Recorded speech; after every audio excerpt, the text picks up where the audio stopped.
I was right the whole time about my theories, and this changes the early timeline law seriously, because a few of my theories are confirmed with a lot of evidence.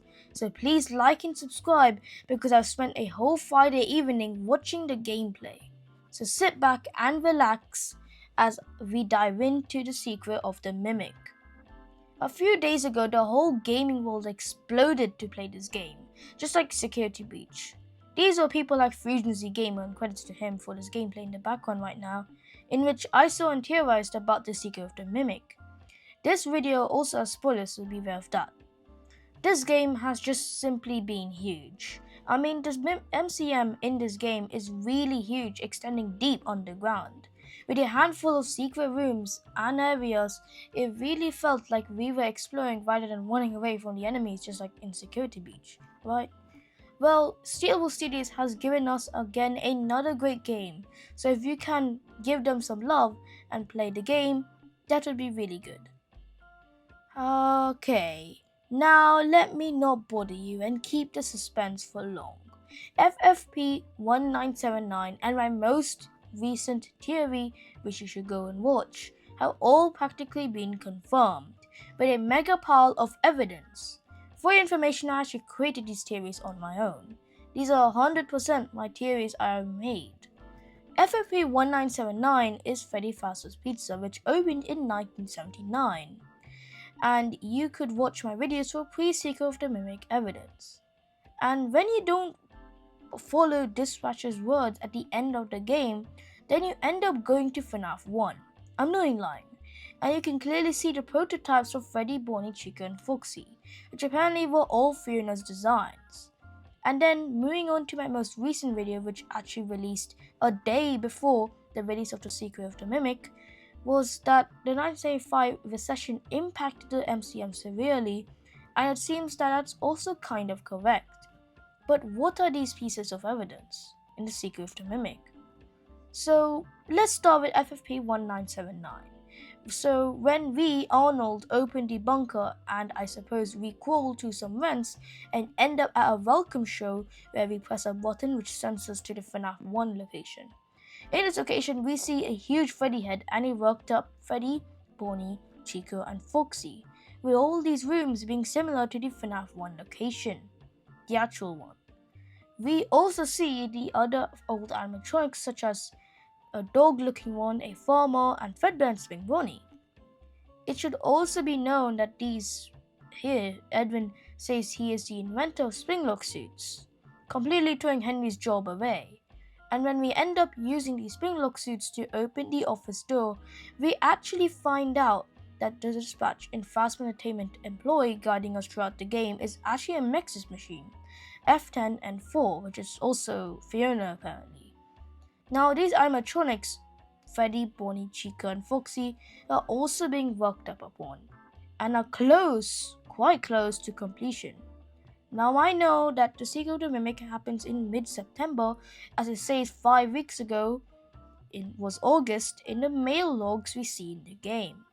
So is it possible that these animatronics are completed and were sent to a newly opened pizzeria? Definitely in 3 months as possible. But is it possible for the whole of the MCM to be demolished and the FNAF 1 location to be raised up to the normal ground? Probably not.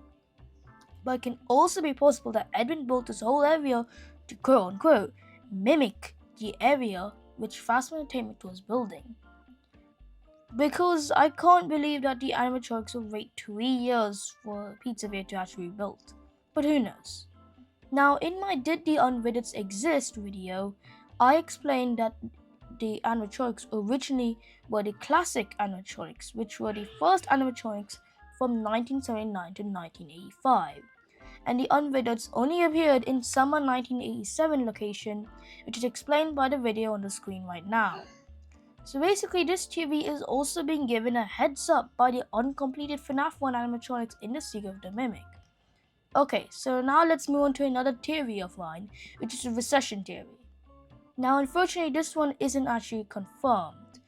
Now sure, the crash affected the MCM, but it wasn't the reason it went bankrupt. The main reason is that Edwin's robots were greatly made, and the death of his two most close people to him, excluding his dad, which is why he has the company, which makes Murray's Costume Man a family business. Also, he pretty much went insane and ended up dying. M2. Help! Oh. M2. Respond. Emergency. Call for help.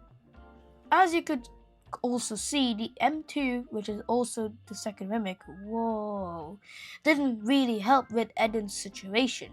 Now, I believe the crash of 1975 did affect the MCM slightly to the point it needed another source of money, which would be the contractors. We could see in forums that there were other companies other than Fast Entertainment, which asked for certain costumes to be built from 1976 to 1977, the year I also believe that Fast Entertainment bought out the company.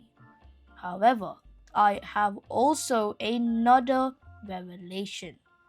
It really seems that Fast Entertainment is more like another business or other businesses and not one that bought out the MCM.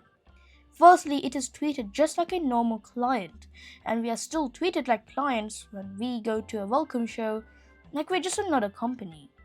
This shouldn't be happening if the company is bought out. In fact, Mr. Helpful straight out says Fast Entertainment is another client. This means that even now, Fast Entertainment is a corrupt business, as it even takes all the properties of the MCM even though it isn't theirs. Just like MatPat had predicted, Chica's Party World is to do majorly in the early part of the timeline. It has Chica and a lot of other food animatronics. Well, anyways, Fiona was the one when she was alive to design the mascot suits, and she also was the one to design the animatronics we found in the FNAF 1 location. Now this has potential to put another wrench into FFP 1979, as there can't possibly be two Chicas. Well, what if I told you there are two Chicas? Because Chica's Party World is actually the one controlling FurFest. And again, like MatPat said, Henry was the owner of this place. Is there proof that Fast Entertainment ever owned this place? Is there proof that William Afton was ever involved in circuses? Because here is what I think is going on. We learn in the tapes that we collect around the factory that Fiona was killed in a fire at FurFest when David was 3, so around 1975 to 1976. This is because there are 3 candles on the cake in the video in which Edwin explains to David that his mom is gone. Fiona had to be alive to design Chica, which means Chica's Party World was around during this time. She also had important work at FurFest, which then had to be Chica's Party World, right? But how is Chica part of Fast Entertainment Squad? Well, this is because after the fire, Chica's Party World was actually bought out, this time, by Fast Entertainment, which at this point was a startup by William Afton. Fast Entertainment then rebuilt FurFest and made a whole new roster of animatronics, including Chica, the Hippo, Orville, and the Alligator, and all other animatronics, which are on Freddy, Bonnie, Foxy, Fedbear, and Spring Bonnie included as well. This also included mascot suits to one FurFest. And as these animatronics, I guess, were Springlock suits, just like I also said 3 months ago. Another theory confirmed. Meant we also had a Springlock incident of 83 and another fire of FurFest. Phew. If you don't understand any of that, watch my videos in the link in the description below. Now, I know that's a lot to take in, but I genuinely believe this is what happened. Please,